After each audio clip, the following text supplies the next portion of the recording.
শ্বশুরবাড়িতে কিন্তু তুমি কোনোদিনই ভালো বৌমা হতে পারবে না। শ্বশুরবাড়ি এমন একটা জায়গা যেখানে তুমি চোখ থাকতে যদি অন্ধ হয়ে যাও আর মুখ থাকতে বোবা হয়ে যাও, তবেই কিন্তু তোমাকে সবাই ভালোবাসবে। হ্যালো এভরিওয়ান, আমি দেবী। আমার এই ছোট্ট পরিবারে তোমাদের সবাইকে অনেক ওয়েলকাম আর অনেক ভালোবাসা জানিয়ে শুরু করছি আমার আজকের ভিডিওটা। তো ভিডিওর শুরুতে তোমাদের সবার কাছে আমার একটাই রিকোয়েস্ট, আমার এই ভিডিওটাতে লাস্ট অবধি তোমরা আমার সাথে থাকবে আর আমাকে একটু সাপোর্ট করবে। তো তোমরা সবাই কেমন আছো জানি না, আশা করছি সবাই খুব ভালো আছো আর আমরাও ভালো আছি।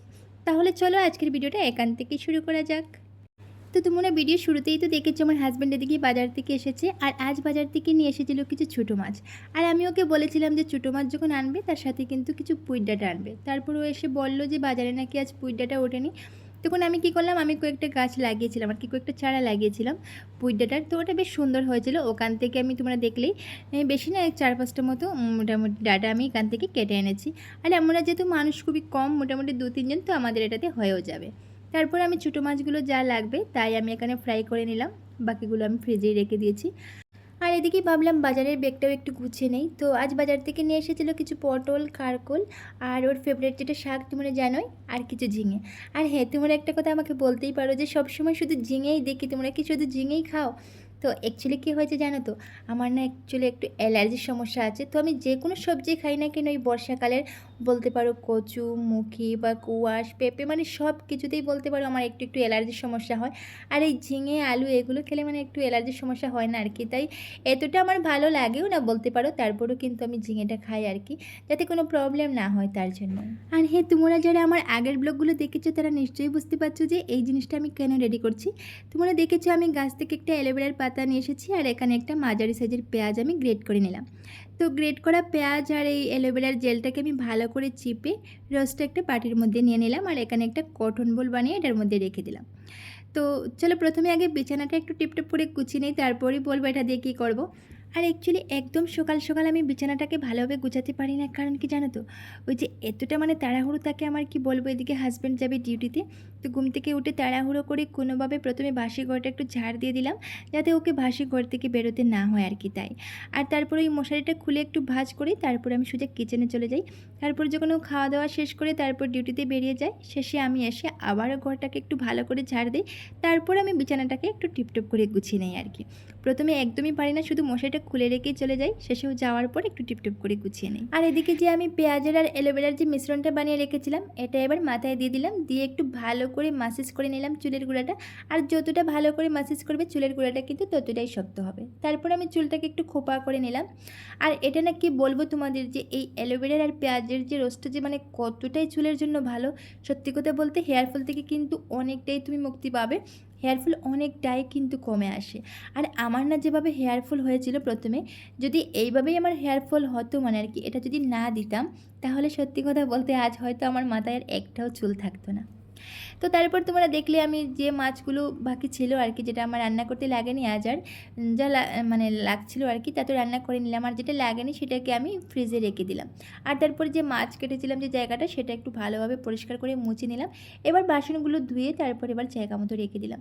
আর যে বাসনের রেকটা যে দেখতে পাচ্ছ, ওটাতে কি হচ্ছে মানে ওই যে কালারটা একটু উঠে গিয়েছে আর গিয়ে নিচে সিমেন্টটা বেরিয়ে এসেছে। তো ওটাকে একটু ঠিকঠাক করতে হবে, যদি দেখি আজ পারি তাহলে তো করবো, না হলে অন্য কোনো দিন করবো, সেটাও তোমাদের সাথে শেয়ার করবো। আর এই যে পাট শাকটা দেখতে পাচ্ছ, ওটা কিন্তু আমাদের সামনে মানে এখানে আমাদের নিজের লাগানো গাছে হয়েছে আর কি। ওখান থেকে কিছু পাট শাক নিয়ে আসলাম, ভাবলাম আজ দুপুরবেলা ওটাকে রান্না করবো আর কি। আর পাট শাক না আমার খুব প্রিয়, জানো তো, আমার হাজব্যান্ডেরও কিন্তু খুব প্রিয়, আমার হাজব্যান্ডও কিন্তু খেতে খুব ভালোবাসে। এই যে বয়েল করে শুধু কি বলে পেঁয়াজ দিয়ে রসুন দিয়ে একটু বয়েল করে খেতে কিন্তু দারুণ লাগে। আর এদিকে আমি কিছু কাপড় ভিজিয়ে রেখেছিলাম, এবার এগুলো একটু ধুয়ে দেবো। আর ভাবছি একটা কথা তোমাদেরকে বলবো, যে কিছু কিছু লোকের মন্তব্য, ঘরের বৌদির আবার কাজ কী, রান্নাবান্না করা, ভাষণ দেওয়া, আর তো খাওয়া দাওয়া, আর তো কোনো কাজ নেই। তো তোমরা দেখো, আমি অল্প কিছু কাজ বলতে পারো এই ভিডিওর মাধ্যমে তোমাদের সামনে তুলে ধরেছি।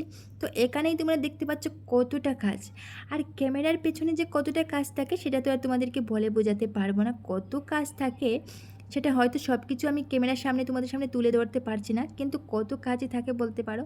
তবে হ্যাঁ, আমার কথা কিন্তু আমি বলছি না যে আমার শ্বশুরবাড়ির লোকে আমাকে এটা বলে ওটা বলে, কিন্তু অনেক মেয়েদেরই বলতে পারো, অনেক বউদের শ্বশুরবাড়িতে অনেক কথা শুনতে হয় যে ঘরের বউদের আবার কাজ কি, খাওয়া দাওয়া করা, বাসন দেওয়া, এর চেয়ে বেশি তো আর কোনো কাজ নয়। কিন্তু কত কাজ থাকে একটা ঘরের বউয়ের বলতে পারো তোমরা। একটা বউয়ের না অনেকটা কাজ থাকে, অনেকটা দায়িত্ব থাকে বলতে পারো।